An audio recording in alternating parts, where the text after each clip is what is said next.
أهلا بيكم يا جماعة، ورجعنا لكم من تاني مع ملخصات الأفلام. والنهاردة معانا فيلم رعب نفسي وغامض من إنتاج 2018 بعنوان إن فابريك. وقبل ما نبدأ نصلي بينا على النبي ويلا بينا ندخل على القصة على طول.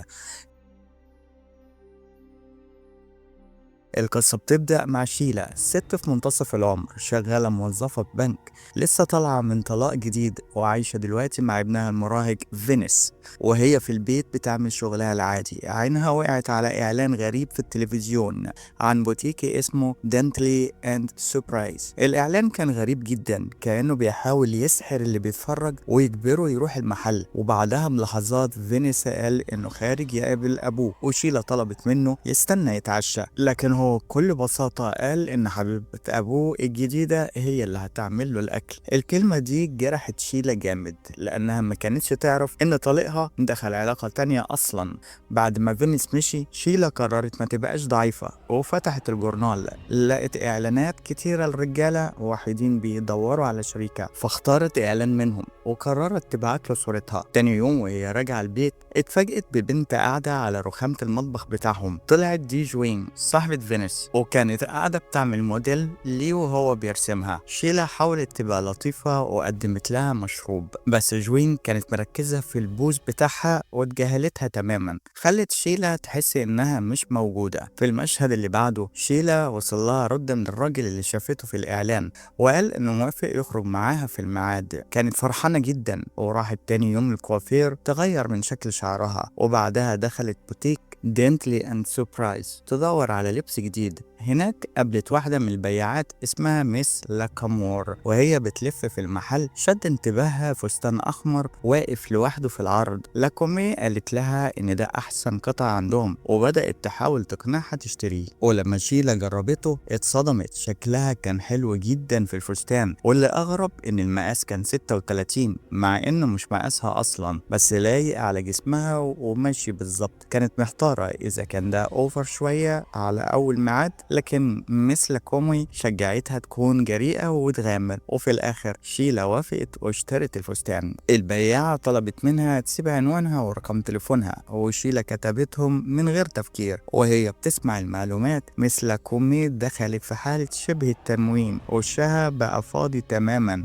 بس بعد شوية رجعت لحالتها وقالت لها هتبقى نجمة في الميعاد. في نفس الليلة لاكومي بتستلم مكالمة غريبة، وببرود شديد بدأت تبلغ حد تاني بكل بيانات شيلا الشخصية. في الناحية التانية شيلا كانت رايحة المطعم تقابل الراجل لأول مرة وكلها حماس وتوتر. نرجع للاكومو وهي بتقلع الباروكة اللي لابساها طول اليوم، وطلع إنها صلعة تماما. حطت الباروكة على راس مانيكان في المحل، وفي نفس الوقت شيلا بتقابل الراجل اللي اسمه أدونيس. بس من أول لحظة حسيت إنه رخيص وكأنه مش قد المقابلة. كان بيوريها كوبونات خصم واداها وردة دبلانة ومتبهدلة كأنها طالعة من الزبالة. والأسوأ قال لها إن شكلها مش زي الصورة اللي بعتتها. نرجع تاني للاكومي واللي دخلت نفسها جوه مصعد أكل صغير وبدأت تنزل بيه لتحت. في المقابل ميعاد شيلا كان كارثي، بتحاول تتكلم وتفتح حوار لكنه كان بارد وسخيف ومش مهتم بيها نهائي. كل لحظة بتعدي شيلا كانت حاسة بالحرج والإحباط بيزيدوا. لما رجعت البيت اتفاجئت إن في حبوب طلعت على صدرها فجأة. تاني يوم وهي بتغسل الهدوم لاحظت إن الفستان الأحمر مش موجود، ولما دخلت أوضة فينيس لقت الفستان هناك وافتكرت إن جوين هي اللي سرقته. فينيس حاول يقنعها إن جوين عمرها ما تلبس فستان بالشكل ده، لكن شيلا ما صدقتوش، وفي لحظة غضب انفجرت وقالت له بصراحة إنها بتشمئز من جوين وما بقتش قادرة تتحمل وجودها في البيت طول الوقت. الكلام صدم فينيس واتجمد في مكانه. بعدها شيلا حطت الفستان الأحمر في الغسالة وراحت تقعد معاهم وبيلعبوا لودو. وقتها جوين لاحظت الطفح الجلدي اللي طالع على صدر شيلا وقالت بكل برود ده شكله وحش جدا، وكملت الكلام الكلام وقالت إنها كانت تعرف واحدة عندها نفس الطفح ده، وفي الآخر اضطرت تقطع إيديها. شيلا اتوترت جدا لكن حاولت تفضل هادية. اللعبة كملت بس التوتر بين شيلا وجوين بدأ يعلى وبقت المنافسة بينهم حامية جدا. فينيس حاول يهدي جوين وقال لها خف شوية على ماما، لكن جوين ردت باستهتار وقالت له هي أصلا بتكرهني. وفجأة الغسالة بدأت تتهز بشكل عنيف جدا. شيلا وفينيس جريوا بسرعة يحاولوا يوقفوها بس مفيش حاجة نفع، وللأسف شيلا اتعورت في دراعها وهي بتحاول تسيطر على الوضع. تاني يوم شيلا راحت تاني على البوتيك علشان تأثر جاكيت كانت اشتريته، وهي مستنية بدأت تقلب في كتالوج البوتيك ولفت نظرها صورة موديل لابسة نفس الفستان الأحمر اللي معاها. مثل كومو قالت لها إن الموديل دي اسمها جيل، وللأسف ماتت في حادث بعد جلسة التصوير دي على طول. شيلا اتفاجئت وسألتها هو كان في كام فستان زي ده؟ لاكومو ردت عليها بنظرة غريبة وقالت كان في واحد بس. شيلا بدأت تستوعب إنها اشترت نفس الفستان اللي لبسته الجيل قبل ما تموت. ولما المكان فضي لاكومو قطعت الصفحة اللي فيها صورة جيل من الكتالوجة وخبتها بطريقة غريبة جدا، حطتها في ملابسها الداخلية. وفي نفس الليلة شيلا طلعت في ميعاد جديد مع واحد اسمه زاك، كانت اتعرفت عليه من إعلان في الجورنال وبرضه جه معاه بكوبونات خصم، وده خيب أملها في الأول. لكن مع مرور الوقت زاك طلع شخص لطيف بشكل مفاجئ وبدأوا يتواصلوا بشكل حلو ما كانتش متوقعة. وفي البيت وقت ما جوين وفينيس كانوا مع بعض الفستان الأحمر بدأ يتحرك لوحده في البيت. جوين شافت الفستان بيطير وواقف لوحده على الحيطة وبدأ يخنقها. فينيس جري عليها وحاول يهديها وساعتها الفستان وقع فجأة على الأرض. وفي الناحية التانية شيلا كانت بتقضي وقت لطيف مع زاك وحسوا إنهم مناسبين لبعض وقرروا إنهم يتبطلوا يدوروا على ناس تانية من إعلانات المواعدة. نرجع للبوتيك. لاكومو كانت واقفة بتبص على الزباين من الشباك وكانوا كلهم واقفين مستنيين يدخلوا رغم ان لسه الصبح بدري. صاحب المحل وكل الموظفين اتجمعوا عند الباب ورحبوا بالزباين بحركات غريبة بايديهم وبانحناءات مريبة. في بيت شيلا كانت قاعدة مع زاك وقالت له بتردد انها مش مرتاحة ناحية الفستان الاحمر، خصوصا بعد ما عرفت ان الموديل اللي لبسته ماتت. زاك قال لها ان ده مجرد فستان وطلب منها تلبسه، وفي الاخر وافقت ولبسته وقال لها ان شكلها رائع جدا، وانتهى بيهم الحال انهم قضوا الليلة سوا. تاني يوم وهم ماشيين في الشارع كلب شرس هجم فجأة على شيلا ومسك الفستان الأحمر وقطعه، وزاك كان بيحاول يبعده عنها بكل قوته. وبعد شوية رجعوا البيت ولحسن الحظ شيلا ما حصلهاش أي إصابات، بس لما فينيس رجع لها هدومها اتصدموا لما لقوا إن الفستان الأحمر راجع زي ما هو، بل كمان أنضف من الأول. وفي نفس الليلة شيلا صحيت مفزوعة على صوت غريب جاي من الدولاب، ولما قربت اكتشفت إن الفستان الملعون بيتحرك لوحده جواه. وفي مكان تاني لاكومو كانت بتعمل حركات جسدية غريبة جدا، وبنفس الوقت الفستان كان بيتهز بشكل عنيف جوه دولاب شيلا اللي كانت مرعوبة تماما. تاني يوم شيلا لبست الفستان وخدت قرار انها ترجع بيه على البوتيك، لكن مس لكمو رفضت تستلم الفستان بحجة ان شيلا ما جابتش الفاتورة. وشيلا قالت لهم مش عايزة فلوس ولا حاجة، بس خدوا الفستان ده ومش عايزاه. لكن مس لكمو